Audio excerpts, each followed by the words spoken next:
भारतीय संविधान का आर्टिकल 30 देश में धार्मिक या भाषाई अल्पसंख्यकों को कई अधिकार देता है। कुछ सोशल मीडिया पोस्ट इस आर्टिकल यानी कि आर्टिकल 30 के प्रावधानों के बारे में भ्रम पैदा कर रहे हैं। इसी वजह से आज मैं आपके लिए वीडियो लेकर आया हूं और इस वीडियो में हम भारतीय संविधान के आर्टिकल 30 के बारे में बात करेंगे। भारतीय संविधान में अल्पसंख्यक शब्द को परिभाषित नहीं किया गया है।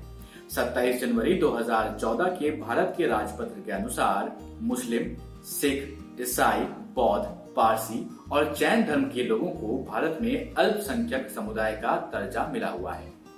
आइए अब बताते हैं आपको संक्षेप में आर्टिकल 30 क्या है। देखिए, भारतीय संविधान का आर्टिकल 30 देश में धार्मिक या फिर भाषाई अल्पसंख्यकों को कई अधिकार देता है। यह आर्टिकल ही इन अल्पसंख्यकों को देश में शैक्षणिक संस्थानों की स्थापना और प्रशासन के लिए अधिकार भी देता है। अब भारतीय संविधान के आर्टिकल 30 के प्रावधान क्या क्या हैं उस पर एक आपको नजर डालकर बताते हैं। तो यहाँ पर दोस्तों आपको बता दें कि आर्टिकल 30 देश में शैक्षणिक संस्थानों की स्थापना और प्रशासन के लिए अल्पसंख्यकों को अधिकार देता है। आर्टिकल 31 की बात करें, 31 अलग अलग बात कर रहा हूँ, 31 की बात नहीं कर रहा हूँ। इसमें कहा गया है कि सभी अल्पसंख्यकों को देश में अपनी पसंद के शैक्षिक संस्थानों को स्थापित और संचालित करने का अधिकार होगा।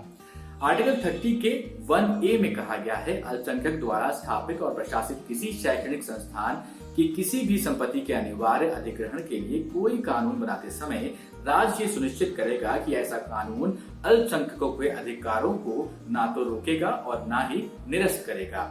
आर्टिकल 30 के सेकंड पॉइंट में इसमें कहा गया है, राज्य सरकार अल्पसंख्यक द्वारा शासित किसी भी शैक्षणिक संस्थान को आर्थिक सहायता देने के मामले में भेदभाव नहीं करेगी। आर्टिकल 30 के तहत दी गई सुरक्षा केवल अल्पसंख्यकों तक सीमित है और इसे देश के सभी नागरिकों तक विस्तारित नहीं किया जाता है।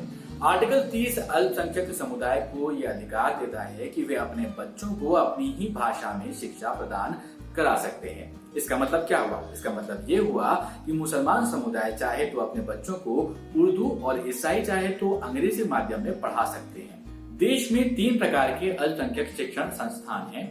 पहला पे नजर डालें तो पहले में कहा गया है, सरकार से मान्यता लेने के साथ साथ आर्थिक सहायता की मांग करने वाले संस्थान। दूसरे, ऐसे संस्थाएं जो राज्य से केवल मान्यता की मांग करती हैं और आर्थिक सहायता नहीं देती हैं। इसके साथ तीसरी तरह के संस्थान है उसमें कहा गया है, ऐसी संस्थाएं जो ना तो राज्य से मान्यता और ना ही आर्थिक सहायता की मांग करती हैं।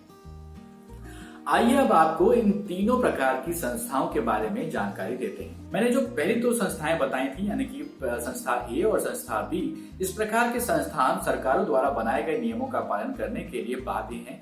ये नियम शैक्षणिक मानकों, पाठ्यक्रम, शिक्षण कर्मचारियों के रोजगार, अनुशासन और स्वच्छता आदि से संबंधित हैं।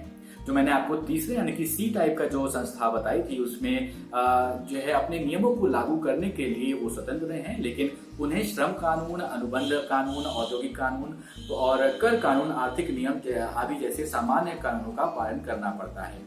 इसका मतलब ये नहीं है कि अल्पसंख्यक संस्थानों के तीसरे प्रकार के संस्थान या अनएड संस्थान नियुक्तियां करते समय राज्य द्वारा निर्धारित पात्रता मानदंड या फिर योग्यता का पालन नहीं करेंगे। इन संस्थानों को केवल एक तर्क संगत प्रक्रिया अपनाकर शिक्षकों या फिर व्याख्याताओं और अन्य कर्मचारियों की नियुक्ति करने की स्वतंत्रता होगी।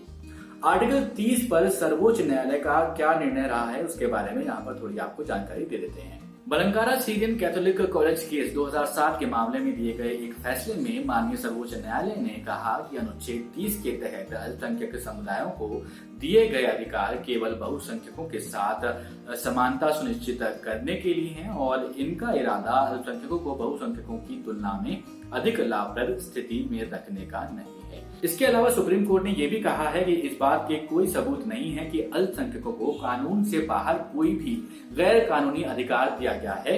राष्ट्रीय सुरक्षा, राष्ट्रीय हित, सार्वजनिक व्यवस्था, भूमि, सामाजिक कल्याण, कराधान, स्वास्थ्य, स्वच्छता और नैतिकता आदि से संबंधित सामान्य कानूनों का पालन अल्पसंख्यकों को भी करना पड़ता है। जैसा कि मैंने आपको शुरू में इस वीडियो के बताया था कि एक सोशल मीडिया पर पोस्ट वायरल हो रहा है और उसमें आपको जिक्र किया गया है आर्टिकल 30A का।